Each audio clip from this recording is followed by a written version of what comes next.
Γεια σας και πάλι. International Master Κανακάριος Γιώργος εδώ και φύγαμε να δούμε μια ιδιαίτερη παρτίδα.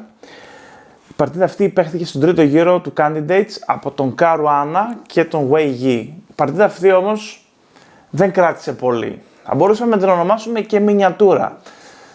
Έτσι αποκαλούμε τις παρτίδες που λήγουν σε λιγότερο από 20 κινήσεις.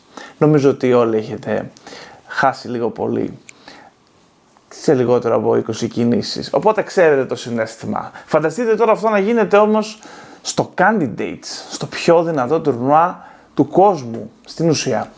Λοιπόν, Καρουάνα με τα λευκά, Wei Yi με τα μαύρα και πάμε να δούμε τι συνέβη. Ξεκινάει ο Καρουάνα, ύπος F3, ύπος F6, C4, C5, G3, G6, αντιγράφει ο μαύρος, αξιωματικό G2 και αλλάζει κίνηση, παίζει D5, χτυπάει το κέντρο.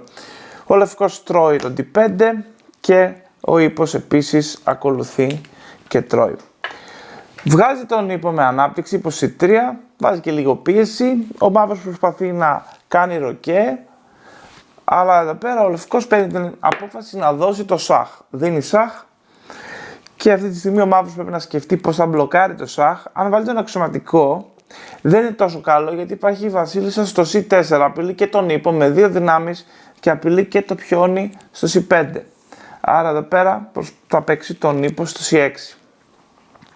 Μετά από αυτή την κίνηση, η Καρουάνα συνεχίζει με πολύ δυνατή απειλή ύπος G5.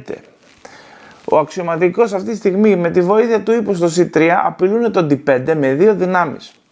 Αν σηκωθεί αυτό το αλογάκι, από πίσω το άλλο αλογάκι στο C6 θα απειληθεί και αυτό με δύο δυνάμεις. Γιατί είναι η βασίλισσα ήδη εδώ στο A4, το έχει καρφώσει το αλογάκι και είναι ο αξιωματικός που φερίζει κυριολεκτικά όλη τη διαγώνιο. Ο ύπος στο G5 επίσης ωραία τοποθέτηση γιατί βάζει πίεση και στο F7 και μπορεί αργότερα να μετακινηθεί στο E4 και να πιέσει το C5 πιονάκι.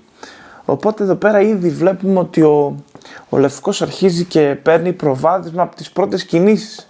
Αν φάει θα φάει με το D και συνεχίζει και πιέζει τον ύπο, θα βγει και ο αξιωματικός ο μαυροτετράγωνος από το C1, λογικά στο E3 θα πάει, γιατί το πιόνι αυτό είναι αδύναμο, θα μπει και πύργο στην D στήλη γρήγορα, οπότε θα κερδίσει και την D στήλη ο λευκός και μιλάμε ότι το πλεονέκτημα αρχίζει και μεγαλώνει ακόμη περισσότερο.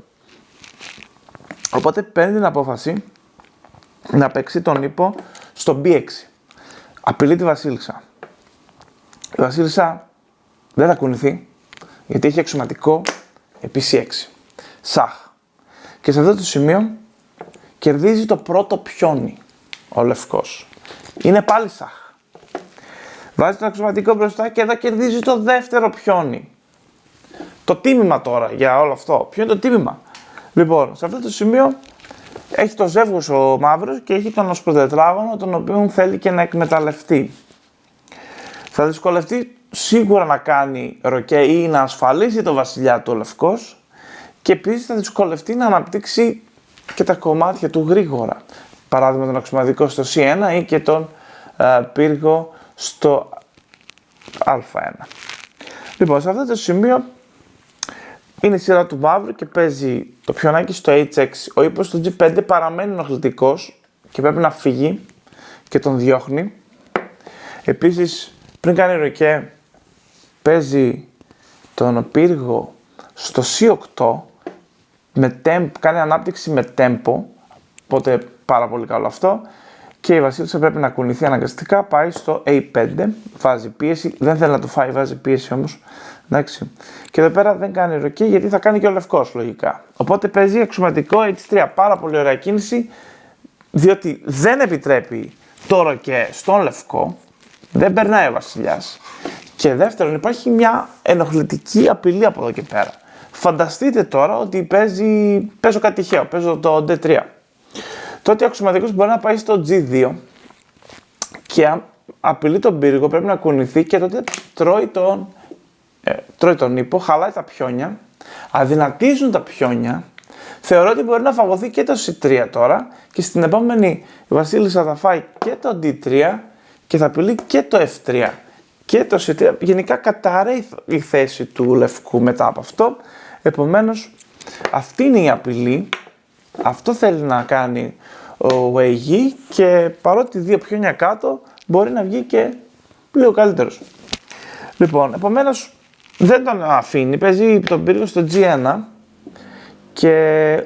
όχι, συγγνώμη, δεν έπαιξε τον πύργο στο G1, έπαιξε πρώτα σαχ, στο B5, τη Βασίλισσα. Έδωσε σαχ, για να τον βάλει να πάρει μια απόφαση, θα ξαναγυρίσει τον αξιωματικό πίσω ή θα κουνήσει κάτι άλλο. Θα βάλει τη Βασίλισσα μπροστά, απαγορεύεται αυτό. Απαγορεύεται, είναι 2 πιόνια κάτω. Δεν μπορεί να βάλει τη Βασίλισσα μπροστά. Να χαλάσει το ροκέ. Νομίζω πάει πολύ. Νομίζω δεν είναι αυτό που θέλει ο μαύρος. Οπότε θα μπλοκάρει με τον ύπο στο D7. Τώρα θα παίξει πύργο G1. Αυτή τη στιγμή που μιλάμε. Και μετά από εδώ πέρα έκανε ροκέ ο μαύρος. Κάτι το οποίο δεν αρέσει στο κομπιούτερ.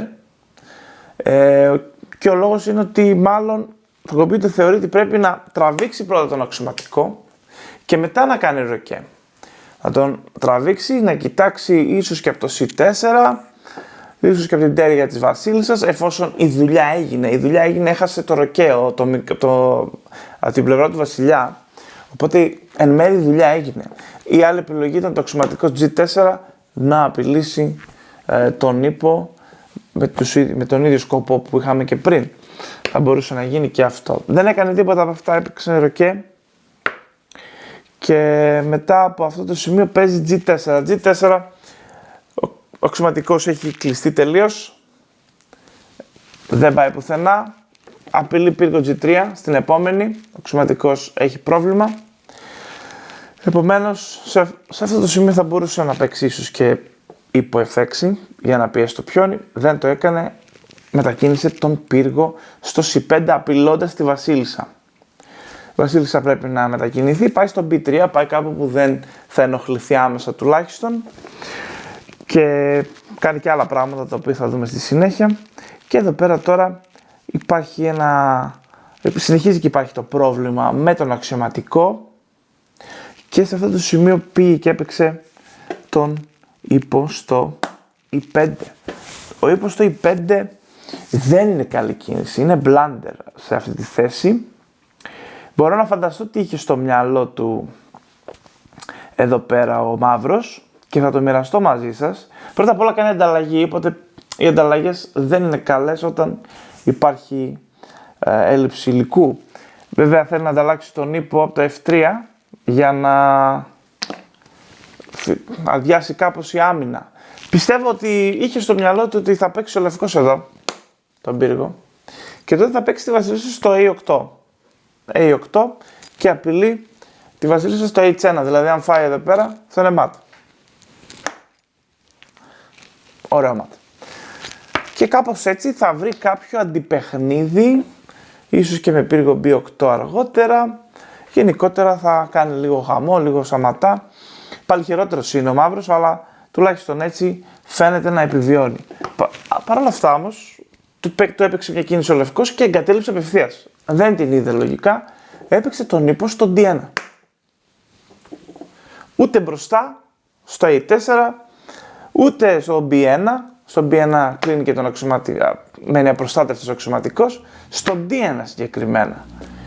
Και η Βασίλισσα τώρα που πήγε στο B3, απειλεί τον αξιωματικό στην άλλη πλευρά της κακέρας και θα τον φάει.